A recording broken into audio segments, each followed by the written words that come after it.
Alexa dots, or not dots, sorry. Oh, it was playing before? the two. Echo of any sorts. Anybody have any Google Dots? Any Siri, like smart things? How many people use a voice assistant regularly? At all? No? Okay. So usually when people think about voice assistants, they think about a special purpose voice assistant device. That is the Dot, the Echo, or basically the failed attempt from Apple of their speaker, which theirs really wasn't a smart device. That wasn't its primary function. So anyway, so the voice assistant devices. So what's there to study in the voice assistant devices? The bad news is these devices are really simplistic. They're just a microphone, some thin processing, and then a speaker. That's it. And besides that, the physical device itself is pretty solid. There was a vulnerability in the first version of the Amazon Echo that allowed somebody to JTAG off of it, and then you could get root access on jailbreaking it. The last two versions haven't really had that vulnerability in there. But from the first one, we were able to tell that what they're running under the hood is an Android operating system, and that Alexa's run off of like APKs, which is fairly interesting. But in general, though, these devices are pretty solid. I mean, they're the best case of the Internet of Things. I know there's another talk about the Internet of Crap, but these are actually the best case devices. They're fully managed by the companies that put them out. They're updated regularly, the firmware is hardened. It's really hard to get into these devices and do pretty much anything. So if we can't really, if we're not talking about the device, because the device is pretty solid, then what are we talking about? Oh, the other thing is that it's end-to-end encrypted. There's several PCAPs of data streams, and you can take your own, but they're all end-to-end encrypted. I haven't seen any unencrypted streams from the devices. So, if the device itself is pretty solid, then where do we go from there when it comes to researching these things? One thing I want to point out is that voice assistants, by their nature, are disembodied. That means that the first thing you should think about on a voice assistant is not the physical packaging, like an Amazon, like an Alexa Dot, or Alexa Echo, or a Google Dot, or anything like that. Those are really just ways to tap into what's the real interface, which is the voice. So think about like on your phone, and they show up like everywhere. So one of the major places to use it, if not a physical device, is on your phone. But then they started showing up in cars, TVs, even the Fire Stick, the Amazon Fire Stick has the remote for that has an Alexa trigger on it. And they just, like, all over the place. A lot of public places are starting to have a voice assistant feature there in that place to kind of serve you and help you get your orientation or whatever else. They're also part of like chat op systems, which means that several clever developers have decided to take like a Slack bot even further and add a voice component onto it and like tell it to do things. So the point is these voice assistants are getting into and synthesized everywhere. So that's where I want to focus, is on the virtualized voice assistants, because there's a commonality across all the platforms. Fun side note here is that Siri used to be called Hal before they renamed it internally because they figured that that name wouldn't play well outside of Apple. Another interesting note for Siri is that the company that put it together, Nuance, they envisioned Siri as an entire operating system. So they had a way to program it on the fly using syntactical language, just talking to it, programming it, putting it, there was all kinds of really cool stuff that they were putting together. And then Apple bought it, and they had this like really, they crammed it into the phone, and then basically forgot about it until more recently. Oh, I guess a little bit more about the voice assistants here that I meant to point out.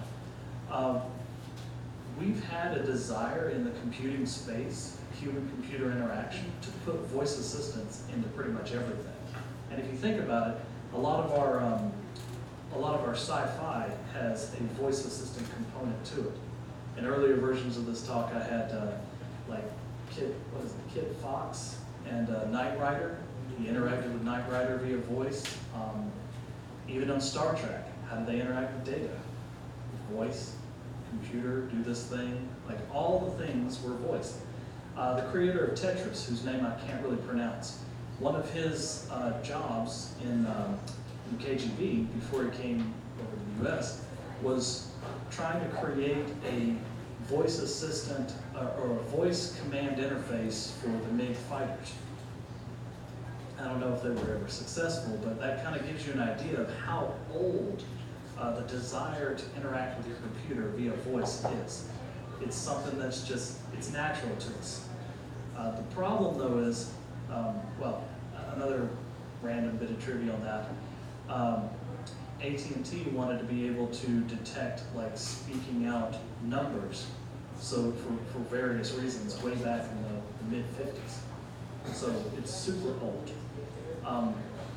The problem though is getting the model of voice requires a lot of crunching of data. So just like the rest of the machine learning AI world, it kind of lagged for a long time until we had the processing and like a bunch of other bits in place. So that brings me to the Platonic Ideal, as in like the ideal form of what a voice assistant is. You can pretty much sum it up into this structure. There's 3 different machine learning systems that are involved in a voice assistant.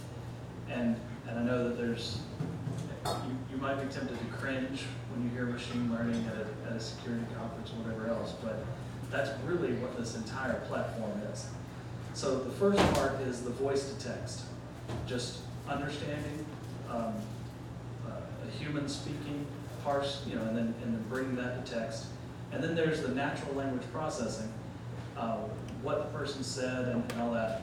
And then there's the device or the assistant speaking back to the person. Each one of these systems has its own threat model. And each one of them is an area of research all by itself. And it's truly fascinating. Now, the feedback that I've gotten from earlier versions of this talk is that it gets to be really long if we try to cover all of it. So I'm just going to look at the first 2. If you want to catch me later, talk about the other ones, feel free. So the first thing is we need to pick apart the acoustic landscape. There's actually a whole lot going on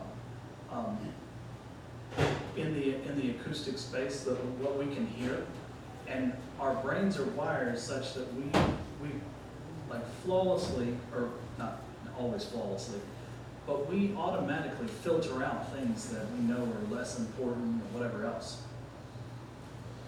Programmatically, we have to like train the computer to do that, and that's where digital signal processing and all that comes in. So I have the ranges here for like what we can produce as far as voice, and then what we hear. And notice that we can hear a lot wider of a range than we can produce with our voice. Another random bit of trivia here: the male voice usually goes to 100 hertz, like in the deep baritone. James Earl Jones was in the 50 hertz range. So, there's different outliers there. The reason why this is important is if you study the literature on it, the white papers, cell phones and, well, basically just any phone carrier operator, especially cell phones, are very, very interested in how much bandwidth they can like limit their stuff to. Does anybody have a guess why? It's the amount of data so you can send less. Right. Yes. I mean that's all of it. There's some other things too. The less frequency range you care about, the less processing you have to do, and like there's all kinds of benefits there. One thing that's tempting when you start in this space is to start throwing out frequency ranges that the voice could never get to. But the problem there is there's information at the higher ranges outside of what the voice can produce that's still like, so a sound wave affects other ranges above. And so we can detect that, and that actually comes into processing. For example, it's tempting to cut out between 3 and 6 kilohertz. But the problem with that is that it cuts out our ability to understand consonants. Another big thing to point out here is that pulling apart sound is inherently a lossy process. So the more we pull sound apart, the more information we're losing. And that has a security component that we'll get to in just a second. So back to the brain filling in sounds that you don't, that aren't actually there, but your brain knows that they should be there. This is a trick that was used to get around the problem of Alexas being triggered by commercials. So this is the Alexa dog burp commercial, which was one of the first ones that didn't trigger Alexas. And what they did was they just cut out this frequency range here that the human voice would fill that in. But from a digital processing standpoint, all of that's missing. So the model doesn't trigger. So how we pull apart voice is we run it through what's called a fast Fourier transformation.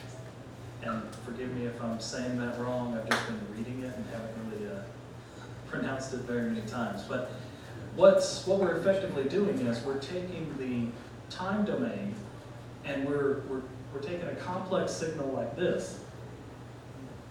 Make sure that actually is right. We're taking a complex signal like this and we're decomposing it into the component parts. And that's useful because, like I said, the acoustic space has a lot going on. And if you, a good thought experiment is to sit and listen and think about how many different sounds, different types of sounds that you can hear going on at the same time. That's the problem that a voice assistant has to work with. And one of the worst, most hostile environments, well, there's two. One of the most hostile environments is at an airport, where you've got announcers in the background, you've got people around you, you've got like different ranges of people all around. It's pretty harsh. One of the things that like Bose does with their headphones, and I know others do this too, but they're trying to, Bose headphones have, they're trying to latch onto your voice when you're speaking so that it just picks that up. But the problem is when you stop speaking, then it starts ranging and finding another voice. So I was on a call recently with one of my colleagues, and when he was talking, it was fine. When he stopped talking, it ranged and latched onto the airport announcers, and that was as if it was like a handoff, one to the other. There's other examples. The other hostile space would be in a car. One of our first installations of Alexa was to put it in our car because I hate like screwing with a sound system or whatever in a car. I'd rather just be able to tell it, play this music. So the problem there is that you've got like engine sounds, kids in the back, like all kinds of other things going on. Now the amazing thing is the Alexa actually picked up on our voices really well. So the first part of a voice assistant is detecting sound events. And by events, we can decompose that down to something as simple as glass breaking, smoke alarm, CO2, even gunshots. Lots of cities have gunshot detectors, and that it's a sound system that picks up on the sound of a gunshot, and then what they can also do is triangulate that sound in the city because they have several different detectors and they know where they're at physically. And then, you know, Doppler effects, stuff like that. But one thing that I thought was interesting is one of my first applications for a voice assistant was to do this sort of like guard duty thing. So Alexa Guard, it's not really widely publicized because there are still some false positives on it, but just the idea that it can detect glass breaking, that's a sound event. And one other interesting note on that is it doesn't work on all Alexa devices because, like I was saying earlier, the Alexa Dot is very rudimentary.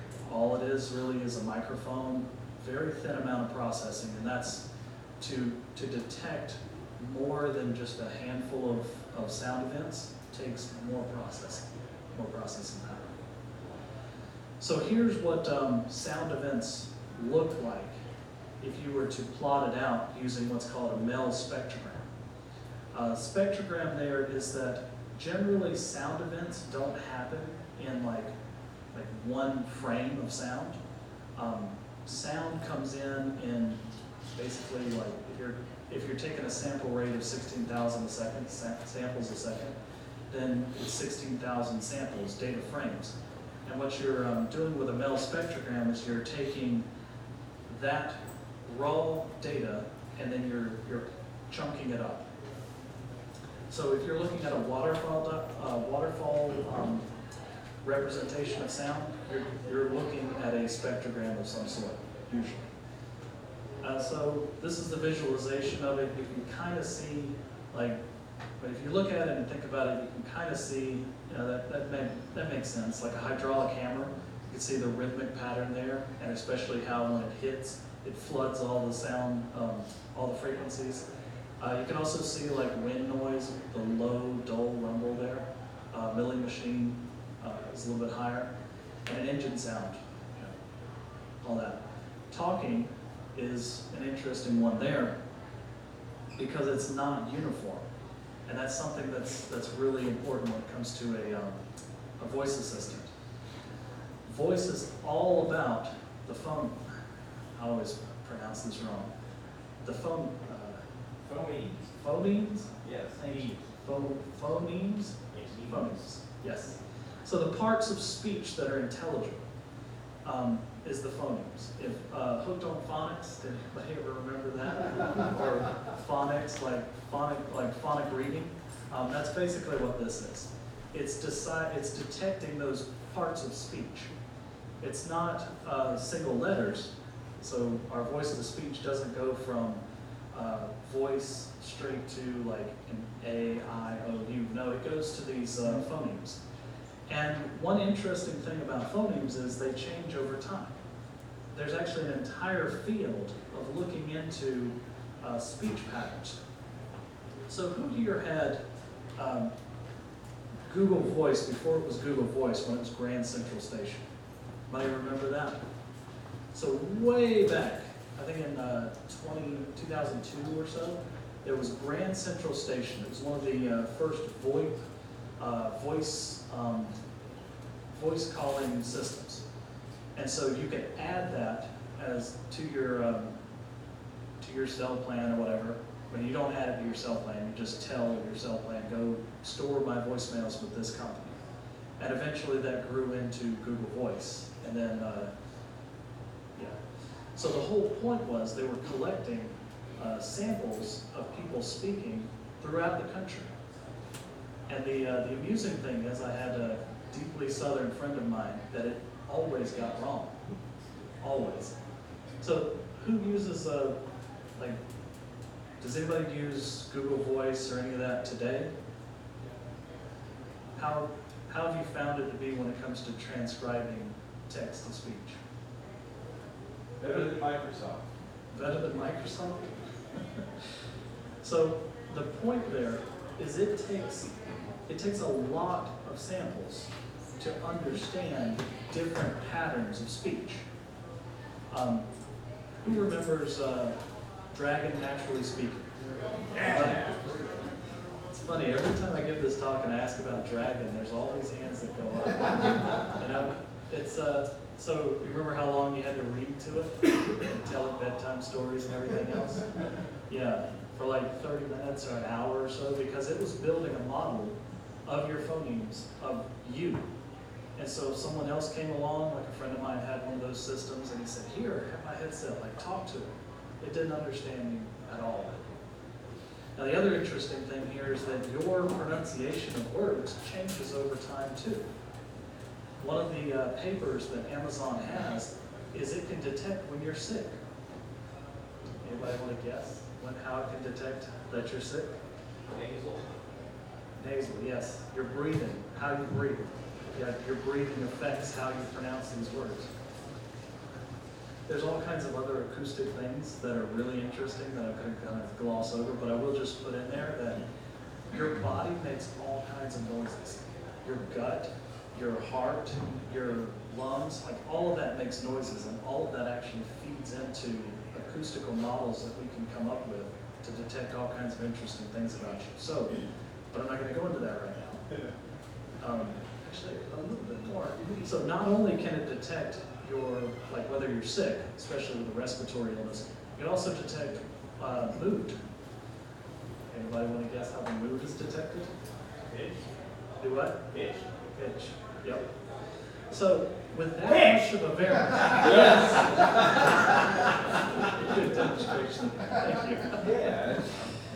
So the variance of your voice over time actually plays in, has a very big security component to it. Does anybody remember this story? Alexa sent Amazon, some employee at Amazon sent 1,700 Alexa recordings to the wrong person. Now, a lot of people saw that and they're like, oh no, Amazon, the Alexa is this really big security risk. No, what happened was we can deduce out of that Amazon is continually retraining models based off of the data that's coming in. Google's doing the same thing when it comes to voicemails.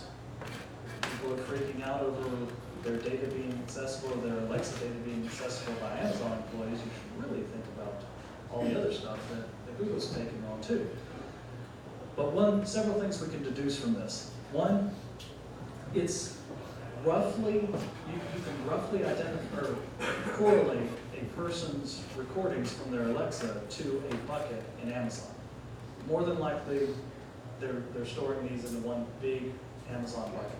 And that's probably what led to this incident too, is that the employee was like, well, your data is in this batch here. And so it collected like a whole bunch of other people's recordings too.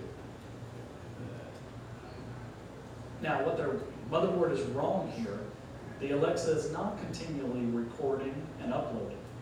That would take an enormous amount of bandwidth. The Alexas and all other devices cheat by listening for a keyword. That's really the only processing that's done on an Alexa device. It's continually sampling the audio space and looking for a collection of phonemes that match to the keyword. That's really the only app that's on an Echo Dot, is that APK that's listening to the sound and then trying to match it. And that's also why, if we go back, the Alexa Guard can only run on certain devices because you have to add these other sound apps, like actually add those to the device. Besides that, yes, once you trigger the device, it starts recording and it starts basically pulling apart the audio space and then trying to, or it uploads that piece, what it pulls apart up to the cloud. It's not sending raw data. Remember back to here? All it's doing is it's trying to identify the speaker, and there's actually a brand new paper that just came out recently where Alexas are being tuned even more to where if you're the one that triggers it, then it tries to anchor itself to your voice. If you've ever played with Alexas, our family's played a lot with Alexas, one person will trigger it and they want to change the song, but they haven't thought it through in their mind all the way, and so another kid will slip right in there with their song. And so that's the sort of thing that Alexa developers are trying to, but they're not trying to fix that problem in particular, but they're trying to make it more responsive to the person that's triggering. Another issue there is that Alexa's, I'll come back to it. All right, so they sent this batch to the wrong person. One way to kind of guard against this is to flood out the sound channels. This actually helps your devices operate better overall. I had a headset recently and was on a conference call, and we had an AC unit, like one of those window type units that's in my office, and it's super loud. But after going through like this material with my wife several times, she was like, no, I bet it's going to operate a lot better because it's flooding out the background noise and it basically blocks this other noise from you. How many of you have ever studied noise cancellation? It's effectively what noise cancellation is. It's flooding the sound to kind of, it's trying to create a bubble, acoustic bubble, for you to operate in. So the point here for waterfalls, and I want to throw this out as part of the audio security, is we have the concept of firewalls when it comes to networks to kind of contain them. I would argue that the equivalent for the acoustic or for audio security would be waterfall. So, and yes, this is a reference to TLC in case anybody is wondering. Yes, do go chasing waterfalls. Noise, yes, it helps us isolate sound. And one interesting thing that I found when I started looking into the whole audio space, silence and noise are basically the same mathematically. It's just the intensity of the pitch or whatever is different. But when your device, when you have a microphone, you're looking at the raw data that's coming out of the microphone. If you were to like lower the gain or increase the gain, you're getting static either way. So sound or silence is a very subjective concept. Amazon or Microsoft has Microsoft has a soundproof room that's one of the most acoustically dead rooms ever. It's like negative 22 decibels. You can hear your bones grinding on each other. Apparently people have not been able to stay in the room for like more than 20 minutes. Anyway, that's a random thing. So what if we were to take the concept of a waterfall and apply it to an Alexa? We could basically have an Alexa Parasite, which I thought was pretty cool. So this is called Project Alias. You can find the patterns for it. I actually have a collection of notes afterwards if you want to wait till then. It's this cool looking hat that goes on Alexa, and inside of this hat we have a Raspberry Pi A and two speakers. These speakers are just continually flooding the device under it. And what the Raspberry Pi is doing is it's acting as a buffer. And what it's doing is I can program it to listen to a different set of acoustical triggers or events, and then it will stop flooding the device underneath it, play the wake keyword, and then go ahead and do whatever I want to with it.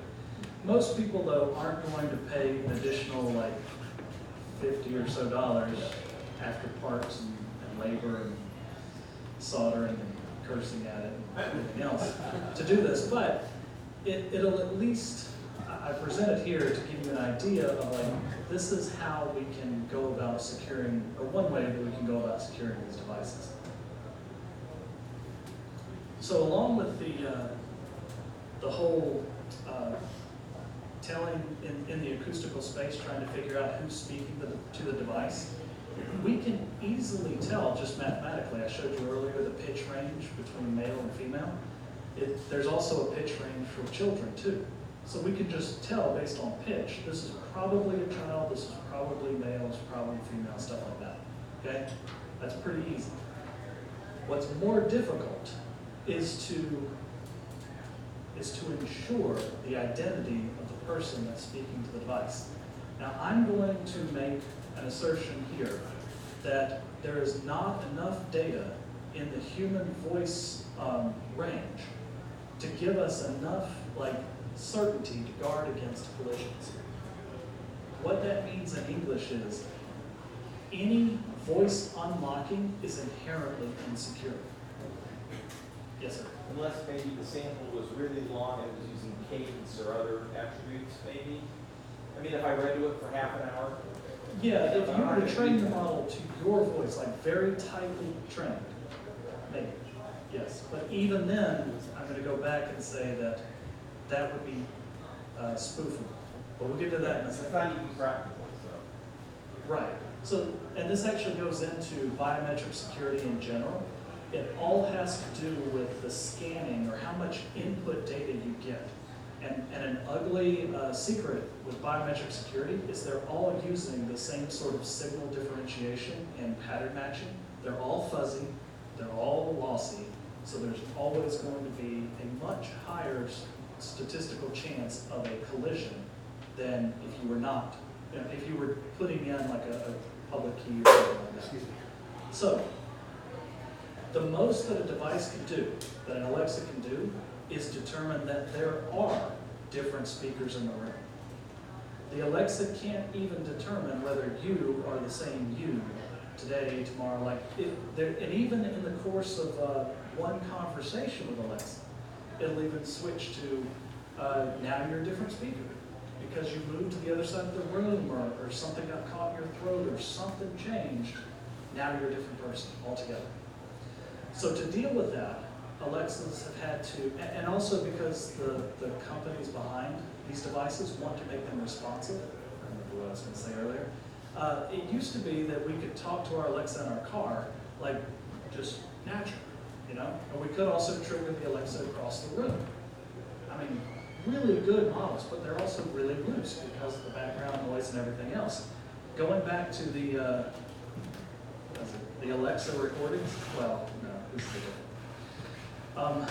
Alexas have gotten a lot stricter about what they accept as an input range. Basically, we now have to yell at the Alexa in the car. And it looks pretty funny as we're like stopped at the red light. So going back to the speaker identification. Does anybody remember the movie Sneakers?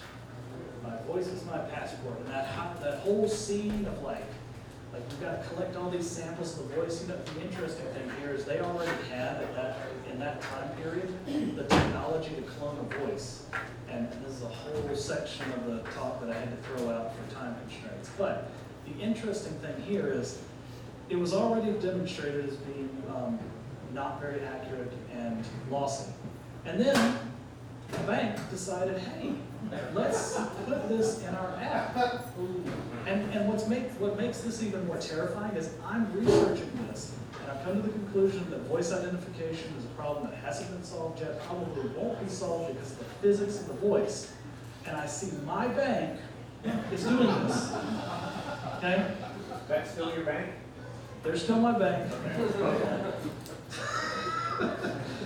Now, on their site, they have, is my voice ID secure? Of course it's secure.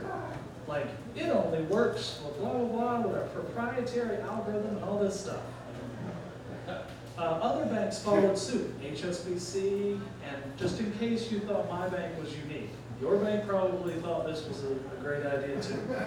Just saying. So HSBC had this big thing where they're like, ours can't be, broken into, whatever. So a security researcher over in the UK said, I can show you how easy it is to fool this. I've seen the movie Sneakers before, right? What's even worse, he does it on live BBC with the guys, with his non-identical twin. Does anybody have a friend or somebody they know that can like mimic other people really well?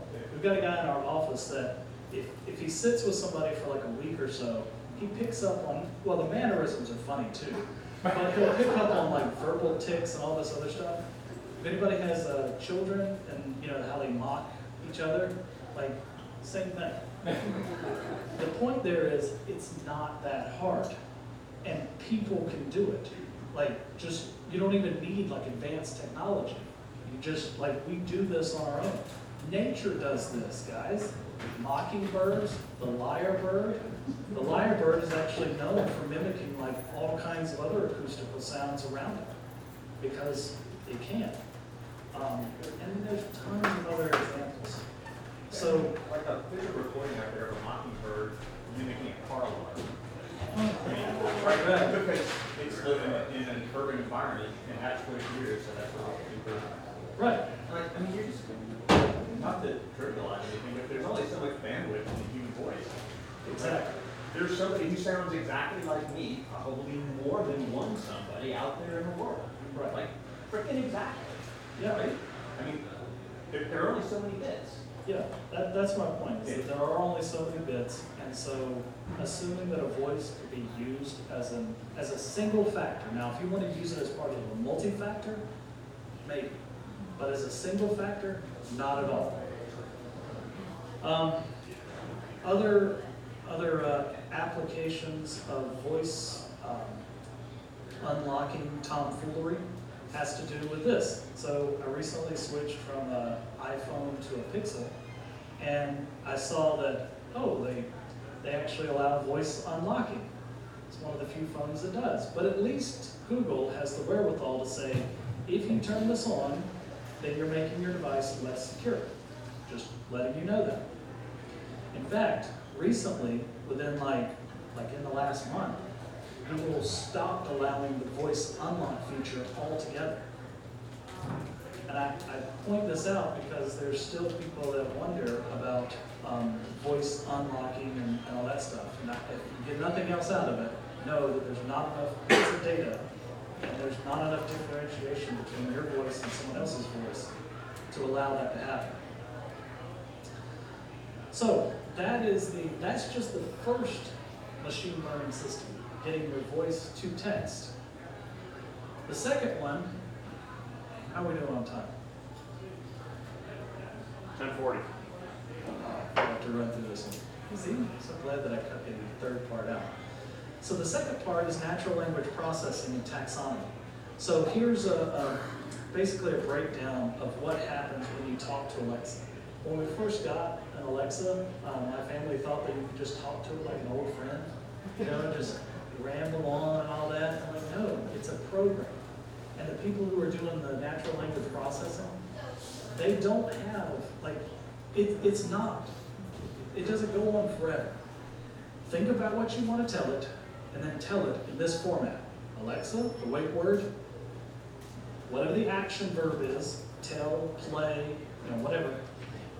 Invocation name, which is usually, this is the app, basically shorthand for the app. And then the slots or variables. That's it. That's the format. If you've ever had trouble dealing with your Alexa device, it's probably because you're not telling it what it needs in the time it needs to and in the format that it needs. But even with that constraint, Alexas still have a pretty good range, and also and Google too, have a pretty good range of being able to tell what you meant, your intention. And that's all natural language processing. So some of the security implications there is that so companies really tightly control the taxonomy of the voice assistants. And by taxonomy, I mean this taxonomy is classification, so the classification of this whole stream here, and then the invocation names. So what they also do to craft a better experience, they have cheats in the taxonomy.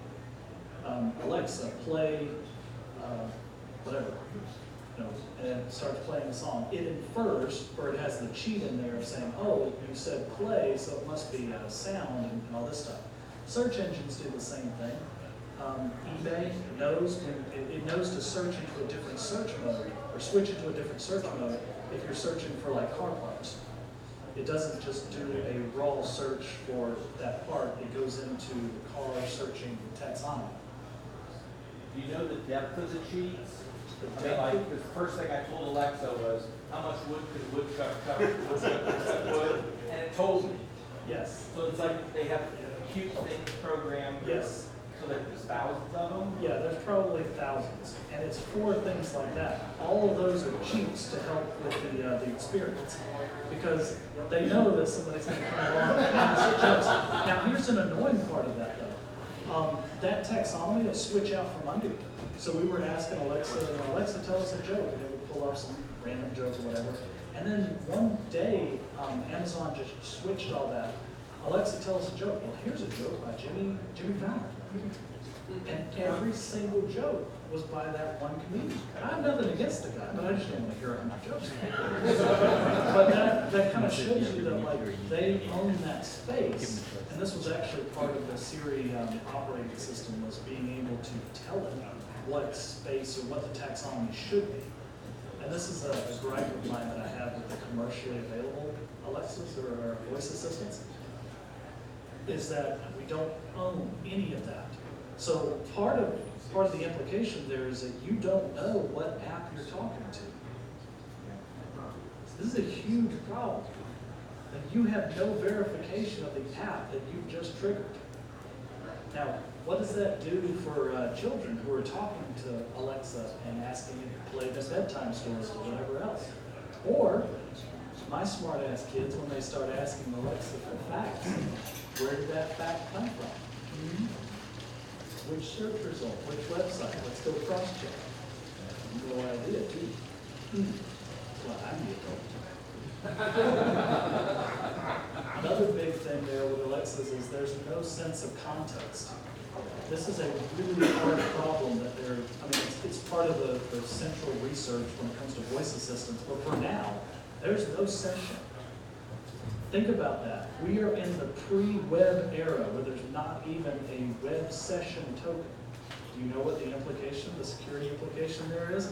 I will give, so this is a great time for me to point out the book. I will give this book to the first person that can tell me what the security implication of having no session is. Hijack. Hijack.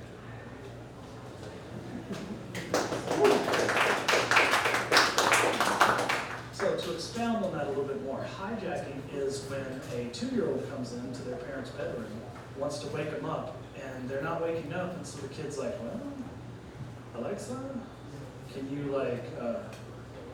buy me a dollhouse and some other stuff?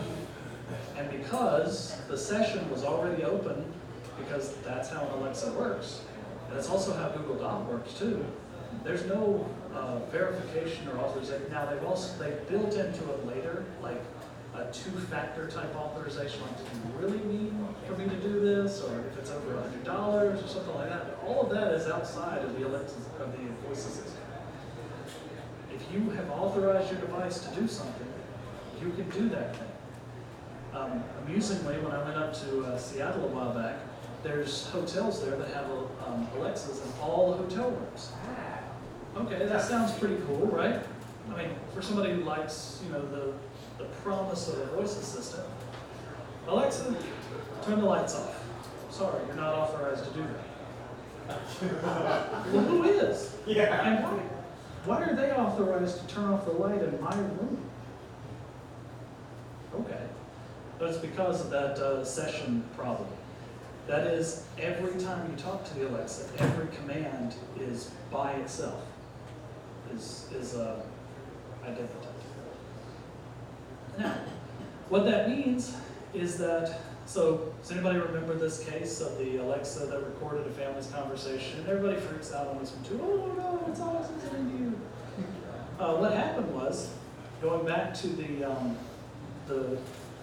sound events, Alexa thought it heard its name. And then it thought it heard call. And then it just decided, okay, and then it thought it heard a contact name. So those 3 pieces, right? This is all natural language processing. So then what it does after that is it opens up an audio channel, sucks in the information, and puts it over, or sends it to that contact. Alexa did what it was supposed to do. It parsed it out and all that. So what was the response? Does anybody know the response to secure this from Amazon's side?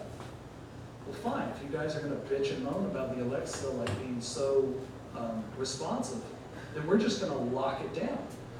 This is actually what led to me now having to yell at my Alexa in the car. So every time I yell at my Alexa in the car, I remember this case. And I'm like, it's because you guys, you didn't hit the mute button or whatever else, and now I have to yell at my Alexa. I have to abuse my voice assistant because you guys didn't treat it right. Yeah, and this was this wasn't that long ago.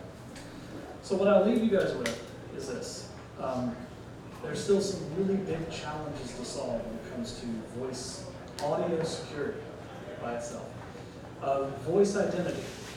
Not enough bits of information for you to actually to authorize yourself, or much less or there's not enough bits of information for you to identify yourself, much less authorize any particular person.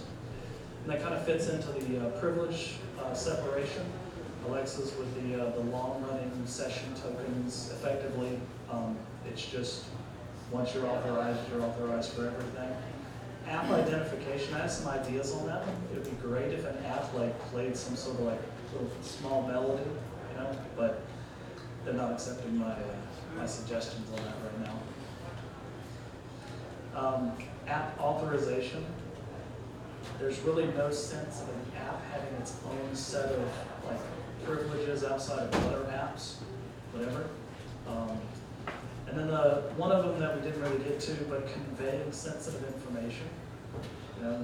Alexa, what's my password for this or whatever else? There's no real way to convey that because you're in a medium that is basically you're fighting biology at that point. We've grown to the point where we can hear and infer and separate things out very well. So there's no encryption in the audio space. All right, with that, a couple of notes there. I probably should have done this at the beginning.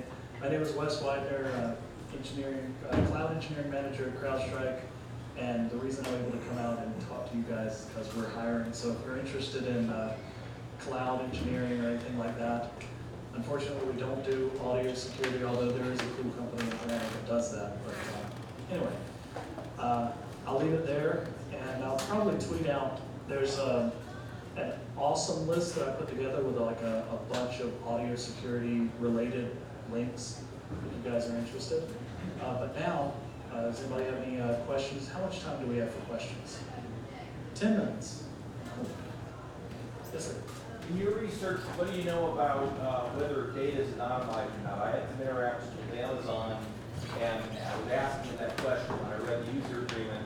And it basically came back to, we have really rigid controls on our data. Almost none of the Amazon employees can, get to your identity because, and listening to you now, I'm thinking, well, they're keeping some identity tag on there. They can make all my bits go together, so it's trying to use it. Yeah. It's the old NSA line, metadata is tracked, and that metadata gets really close and very specific to you because they need that metadata to know that you're male, probably, do you live in Kentucky? They need all that bits of information to train their models properly. So no, they have identifiable information on each one of the voices. In fact, there's 2 open court cases right now in discovery. Part of their discovery is we know that there was an Alexa present, and we know that it was triggered at some point. So there's 2 pieces.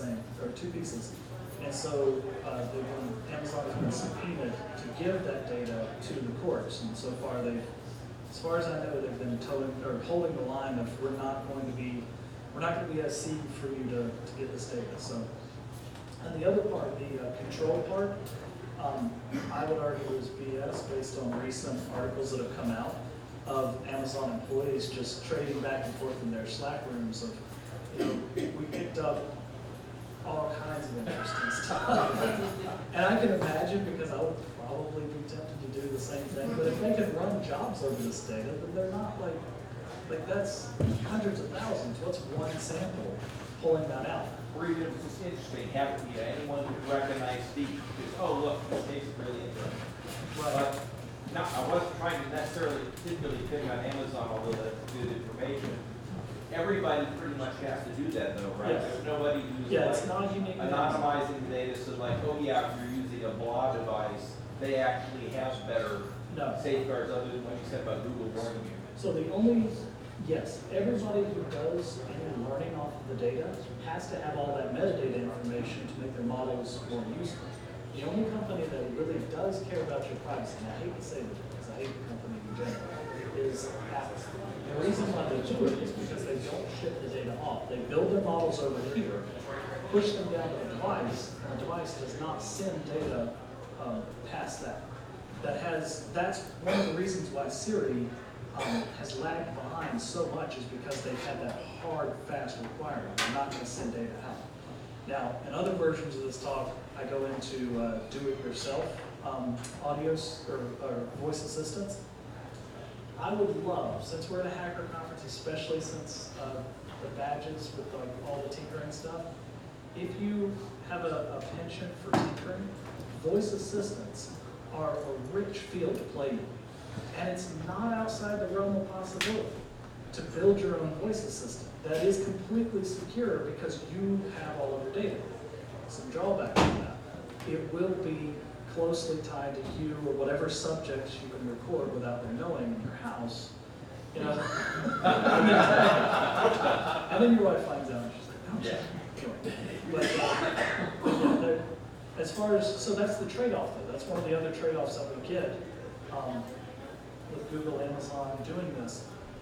I'm able to talk to a kiosk or something and it can understand me because they've had that rich store of data. But that also goes back to the waterfalling. You have to pay attention to what you're saying around these assistants because there's a really high degree chance that it's going to get picked up, stored, and people will make fun of you for whatever things that you thought you were saying right. All right. Did you ever see what companies looking at accidental activations of devices and what they're doing about that? I mean, the one that you talked about was like, okay, you've got to like shout at it, right? But like, I mean, what's the kind of research that's really going on there? Are they focusing on anything? Yeah. So the reason why that happens is the model, going back to separating out the pieces of the noise events that are happening all around you, it's called the Farfield Problem. The farther away from the device, the more noise comes in. And so the looser the model has to be. Maybe you guys ever use like the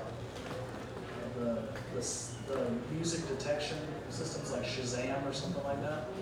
The way that those systems have to work is they sample the space and they have like certain pieces that hit, but then they have to assume that if there's going to be noise in there, that cuts it out. Like you're trying to listen to a song and some Yahoo's talking over it or something. It's got to pick in between that, pull out the pieces of the sound. So same thing happens with the far field activation problem. If the reason I have to shout at it is because it's looking, the tolerances for the dropouts are a lot smaller. And that means that it needs a clearer direct signal. As far as activation, like I don't think you're gonna get any better when it comes to far field, like yelling at Alexa. Where you will see a lot of improvement is when you start having more of what's called a hearable device. So you have a headset that's really close to the sound source, and so you can like fine tune, like it needs to have this clear signal and all this stuff. So, but that doesn't change the activation problem in the sense of the wake word. I'm not sure of any device, any commercial device that allows you to set a free form wake word. Now the open source ones will allow you to do that. The Amazon and Google and all that, like OK Google or Amazon, those are hard-coded. That's actually where the problem comes in. It's more of a taxonomy problem than it is the sound detection problem. If they allow people to just name the device whatever the hell they wanted, a lot of that problem would go away. But then it would increase the cost of the device itself, so it's kind of a business problem. Yes?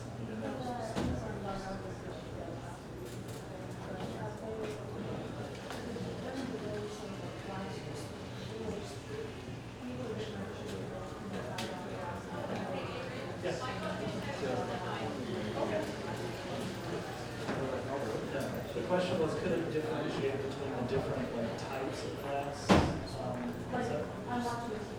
Yes.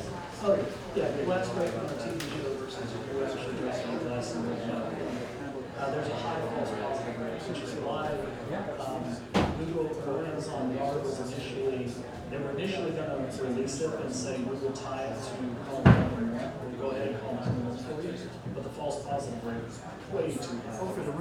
So what they did instead was just tie it to the app and say, we think this thing happened near you. So the guard is not designed to be on all the time for that reason.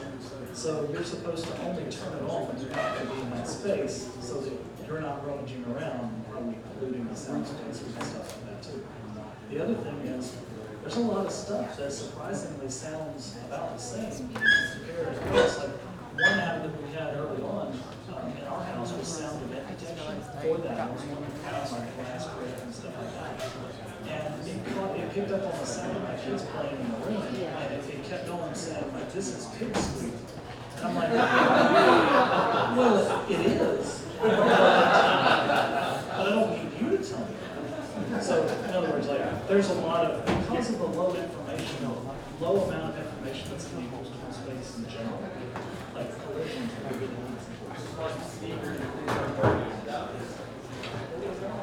In Sneakers, the guy was kidnapped, he stuffed in the van, he was trying to tell him where he was at. And so the blind guy, they used the clues somebody told them at one part. He said there was like a dinner party or something. Yeah. Like, that's the park, it's the ducks in the park. All right. Anybody else? But is the low amount of information from voice really important by itself still? Because, you know, like in my house, I've got the Google Home, link to the Nest, link to the Chromecast. It knows what I'm watching on TV. It can cancel out those sounds and ignore them if it wants to, right? Not on the Google Home, but once it hits the home, the system back in Google where they're serving, right? And like I've got the system on the phone, I've got the Google Homes. It can triangulate so it can fix like the Farfield Problem because it has several speakers around the house. Yeah.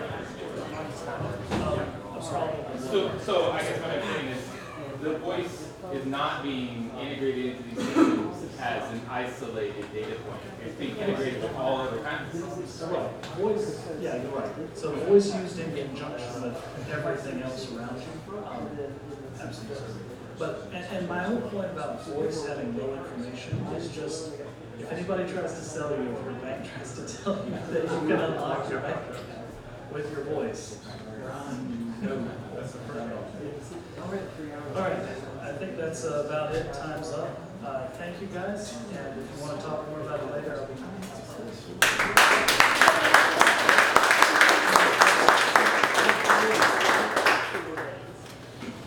That was awesome.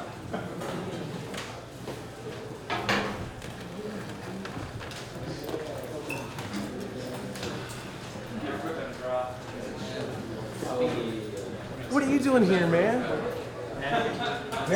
Oh, I'm leaving you alone.